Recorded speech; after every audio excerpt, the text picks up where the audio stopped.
Campione, campione, ole, ole,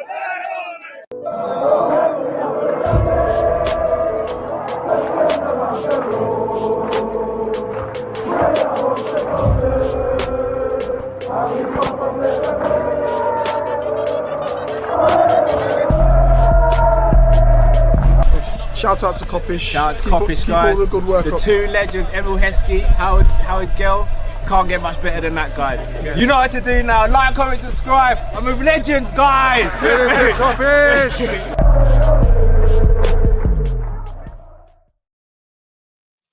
Good morning, Reds. Good morning, everywhere around the world. What is going on, people? Big up yourselves. Make sure you smash that like button on the way in. Make sure you subscribe if you're new. Champione. Ole, ole, ole. What's going on, man? Boy, you know we're going to be celebrating this evening.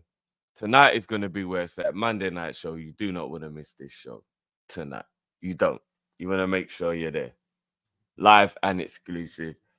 We're going to have some fun. We're going to have some fun tonight.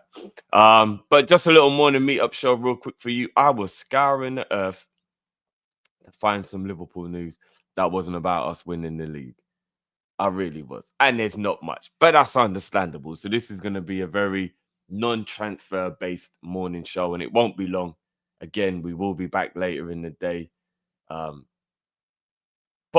I'm going to bring you what we have. And again, I was scouring the earth. That's why the show is even a little bit later than it usually is.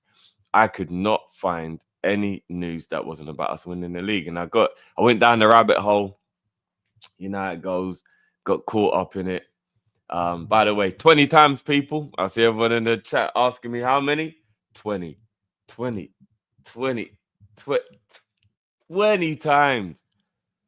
20 fucking times.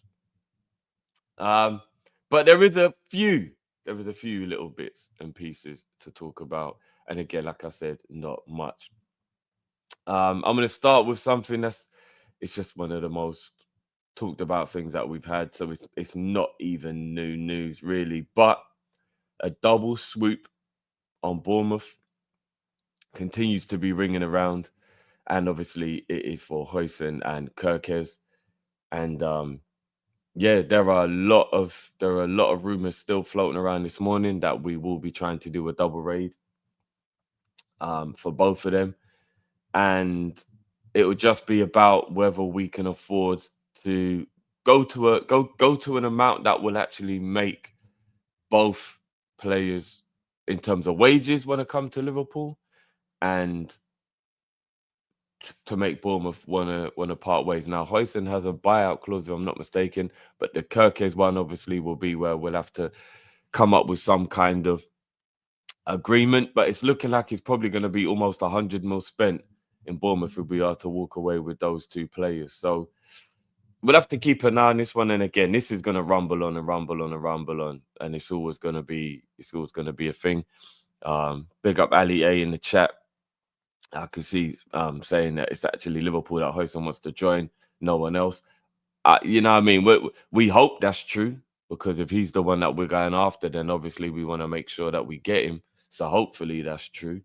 But we'll see. We will see. Do you know what I mean? We'll keep an eye on that one, and we'll keep it pushing. In other news, which I think some Liverpool fans are going to be unhappy with, some won't be. Liverpool could sign Mark Gahey for just, and I'm really not sure why they put just, because this is a lot of money, 53 million euros this summer. Crystal Palace chairman Steve Parish has decided the defender will be sold this summer. I'm guessing they've realised they can't hold on to him for much longer, and they've got to get market value as his contract runs down. Do you remember he was actually subject of a transfer bid from Newcastle and Tottenham in the past, and it was around £80 million around that time that the rumours were that the offers were coming in around that price, and they said no. So 53 million euros, would that be about £45 million roughly, I'm guessing? is a lot less than that. But as I said, Crystal Palace are probably realizing that they've got to cash in. I know there's a lot of people that aren't happy with Gahey, and I'll be honest with you, I don't think Gahey should be Liverpool's first choice centre back that we go for if it's like in regards to like possibly replacing Ibu, God forbid, get that contract done. And then obviously being the third choice, as in if Ibu or Virgil ain't playing, he's the one playing. I don't think a lot of people think Mark Gahey is good enough to be that guy. I'm on the fence. I do rate Gahey. I think Gahey is a good defender. I'm on the fence as to whether I think he's good enough to be that level. I'm not sure. Even with Hoiston, if I'm being honest with you, I'm not sure how much I believe that either of those two are ready to take that step to be like, if Virgil ain't playing, they're playing. I don't know if I rate them that high, but I like both players, and I think both players are good. And I think if both players are at Liverpool in some capacity within the squad, it could be a good thing for us. Do you get what I mean? So I'm not mad at it. I'm not mad at it. Imagine if we got both. Imagine if we paid 100 mil for both, and that was the two new centre backs. So then we had Ibu, Verge, Gahey, and Hoyson. I think I think those options would be brilliant. We loan out Kwanzaa to become a man, because I still think there's a super talent there. Don't sell him. I still think he'll be something. And then either Gomez becomes a squad player who can play loads of different roles, or unfortunately and reluctantly, it could be the end of the road for him based on, his age now and his injuries, and he does deserve to play first team football. Could he go the other way to Crystal Palace, come back to London, Newcastle, Villa? I think he's good enough to play for those clubs. It'll be interesting. It'll be interesting to see what happens. But it seems to be quite strong Gahey and Hoyson links at the moment. And as you can see in the title, Liverpool want to sign Crystal Palace star Adam Wharton this summer. The England international has been a revelation since he joined Crystal Palace from Blackburn, and he's earning the interest from several Premier League clubs. Wharton's current market value is around 35 million, but it would be over and well in excess of that amount if anybody, in this case Liverpool, are to get him. I would probably say you'd have to pay about 90 mil to get Wharton, 80, 90 mil. So you're going to have to double that, what he's worth in the market. And I'm not going to lie, Wharton's a little bad boy still. He's a little bad boy. I'm not quite sure, again, if I would go as far as to say Wharton is quite ready right now, that if he was like bought tomorrow, would him sitting next to McAllister or him sitting next to Gravenberch elevate Liverpool to that level that we want to be, where we want to go and retain the Premier League, win a Champions League at the same time, possibly go on another cup run? Is he that good? I think there's a few people that are better than him. I wouldn't be mad at it though. Does that make sense, people? Like, I would not be mad at Wharton. I just think there's better options. You lot already know I'm a believer, but there is a part of me that knows Liverpool are never going to pay what it takes to get believers. So I'm trying my best to not get that on my mind. Wharton, I think there's going to be a lot of other suitors as well. I've got a feeling teams are going to, like, if Crystal Palace start looking like, yeah, they're ready to sell, I've got a feeling that there's going to become a bidding war around Wharton, and we know Liverpool always walk away from a bidding war. We don't really ever do that. So that's one thing when it comes to Wharton that we might have to worry about. And then on top of that, you do have to think to yourself, is he worth paying that much money for?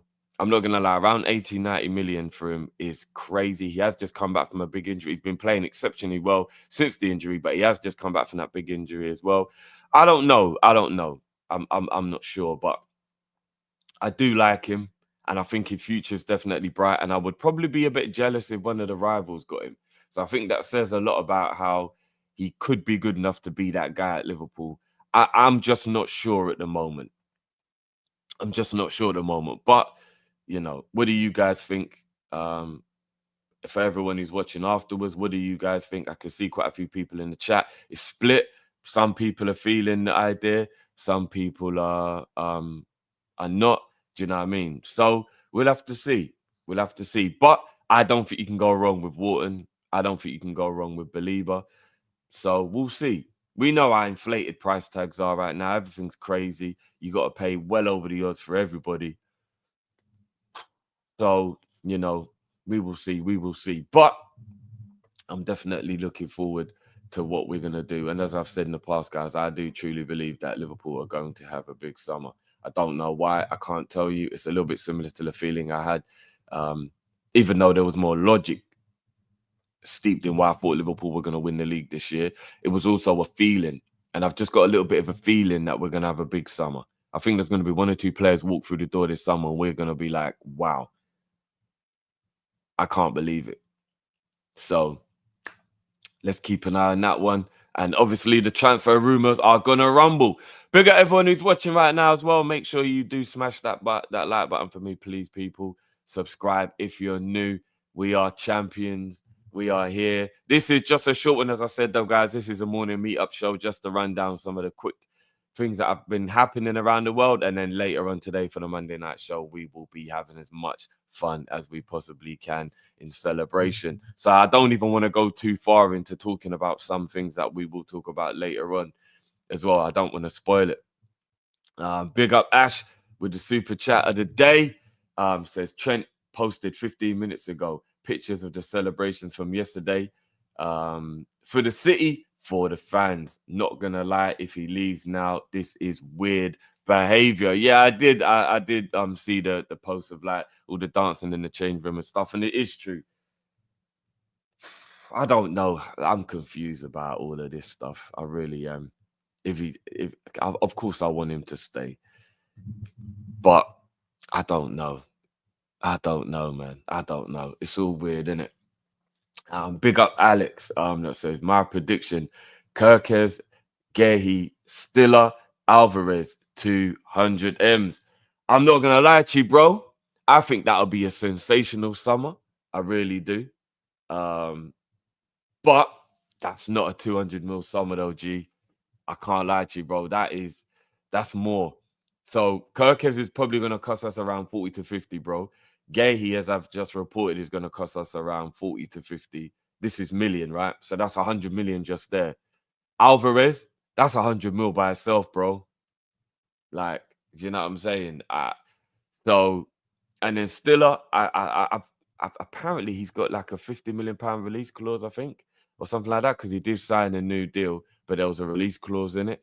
So I think you're probably going to have to put another 50 mil on there, bro, minimum, if we were to sign all 4 of those players. But look, that would be a brilliant summer. I can't lie. I'm not saying that's the summer I want, but that would be a brilliant summer. Ain't no one complaining about that summer.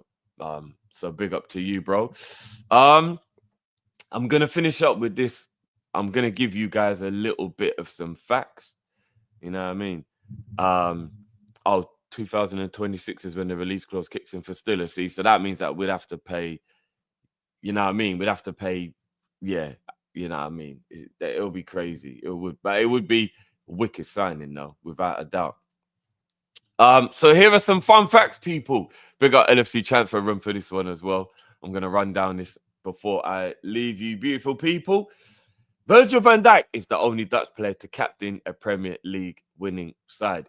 Chiesa becomes only the 2nd Italian player to have won the Premier League, the first being the former Red Mario Balotelli when he was at Man City, also a fellow ex-Red. Dominic Solanke is the only Hungarian player in history to have won the Premier League. Luis Diaz becomes only the 2nd Colombian player to have ever won the Premier League. The first was Cuadrado in 14-15. Alex Mack, becomes the only Argentine to win the Premier League title with Liverpool.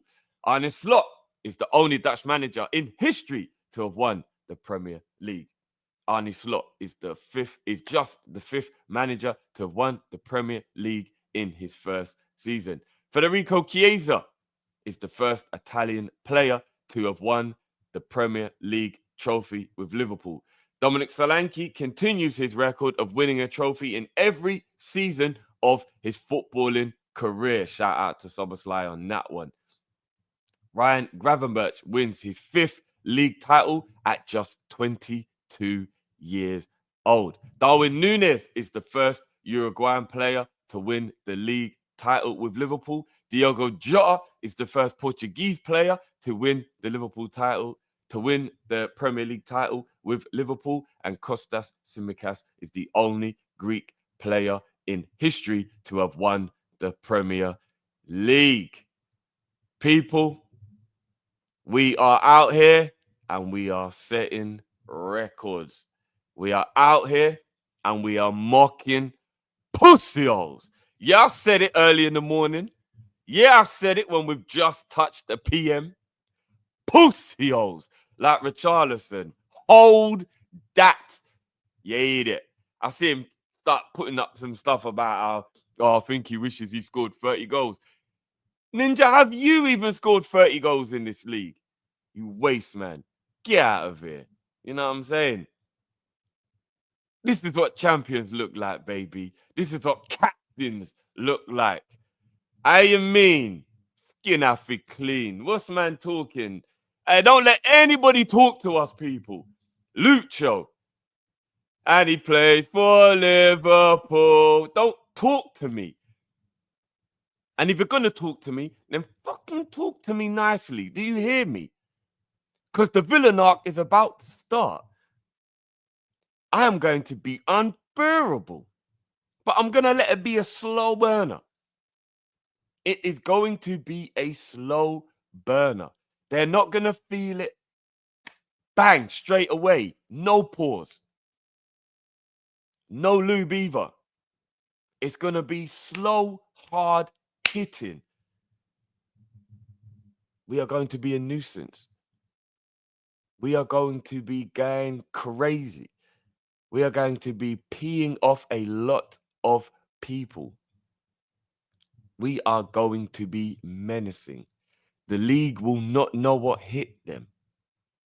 And the rivals will be drinking tears, their own tears, and we will be drinking their tears along with them. That one, you can pause. People, it's been a pleasure. Love you guys. We're champions. Big up your damn selves. Smash that like button. Subscribe if you're new. I will be back. We will be back later on today. Maybe there'll be more news to talk about, or maybe we're just going to be celebrating, and these celebrations are going to rumble through the day, through the week, through the month, and for the rest of the fucking year. We ain't letting them off the hook. Foot on neck. Let's do this. People, it's been a pleasure. Big up your damn selves. We will catch you later. Let me know what you think of all the people we've been linked with this morning in the chat if you're watching this afterwards. Big up your damn selves, everyone in the live chat. Again, good morning, good afternoon, good evening, wherever you're watching around the world. Bun the rivals. Liverpool are champions. And we move, people. Until later on today, big up your damn selves. And I'll see you on the other side. Peace!